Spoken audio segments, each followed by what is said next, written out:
Hello everyone, কি অবস্থা সবার? আশা করি সকলেই ভালো আছেন। আপনাদের দোয়ায় আমিও ভালো আছি। তো বরাবরের মতো আবারও নিয়ে আসলাম আপনাদের মাঝে নতুন একটা ব্লগ ভিডিও। তো আশা করি সকলের কাছে ভালো লাগবে। কালীগঞ্জ টু ঘোড়াশালের একটা লং ভিডিও আপনাদের মাঝে নিয়ে আসলাম। এই ব্লগ ভিডিওটা যদি কারো কাছে ভালো লেগে থাকে তাহলে follow my Facebook page and subscribe my YouTube channel. তো ইউটিউব চ্যানেলের লিঙ্ক বায়োতে দেওয়া থাকবে। তো সাবস্ক্রাইব মাই ইউটিউব চ্যানেল। আমার এই ব্লগ ভিডিওটা স্কিপ না করে দেখতে থাকেন কিভাবে গাজীপুর জেলা থেকে নরসিংদী জেলাতে যায় 4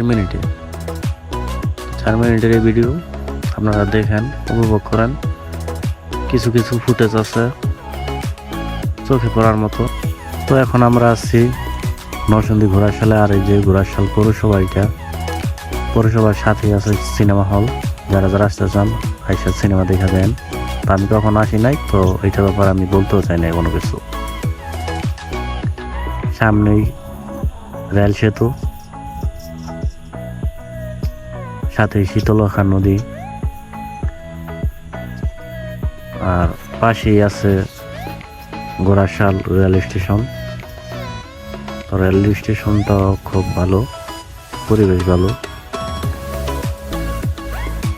তো ভিডিওটা দেখতে থাকেন, স্কিপ করবেন না কেউ। আহারে কি খাওয়ান রে বাবা রে! ভাই রে ভাই, নরসিংদী ঘোড়াশালের রাস্তার যে বাজে অবস্থা, কোমর টোমরের নাট বল্টু সবকিছু ঢিলা ঢালা হয়ে গেছে। তো এইটুকু রাস্তা একটু ভালো, কিন্তু এর ছাড়া যে রাস্তাটা আছে ওগুলো অনেক মারাত্মক, অনেক জঘন্য, মানে অনেক ভাঙ্গা। ও আরেকটা কথা তো ভুলেই গেছি, আমার সাথে যে আছে ওইটা আমার ভাই সৌরভ, ইনোসেন্ট বয়। ওর জন্য একটা পাত্রী চাই। তো কারো কাছে ভালো পাত্রী থাকলে বললেন আমার কাছে, বিয়ে করাবো। আর এই যে ঘোড়াশালের ঘোড়া দাঁড়িয়ে আছে, বলতেছে যে এই কোথায় যাচ্ছ, পৌরসভার টাকা দিয়ে যাও। তো ঘোড়াকেও নাকি পৌরসভার টাকা দিতে হইব। দিলাম টাকা, সমস্যা নেই। আসছি কালীগঞ্জ থেকে, এখন চলে যেতেছি কাজ শেষ। তো এই জায়গায় কিছু ভালো ভালো ফুটেজ আছে, এই ফুটেজগুলো দেখেন, হয়তো আপনাদের কাছে ভালো লাগবে। আমার এই ব্লগ ভিডিওটা স্কিপ না করে দেখতে থাকেন, উপভোগ করতে থাকেন। আশা করি সবার কাছে ভালো লাগবে আমার এই ভিডিওটা। তো সামনেই টুল প্লাজা, এই টুল প্লাজার নাম হচ্ছে শহীদ মইজউদ্দিন টুল প্লাজা। তো এটা আমাদের কালীগঞ্জেরই।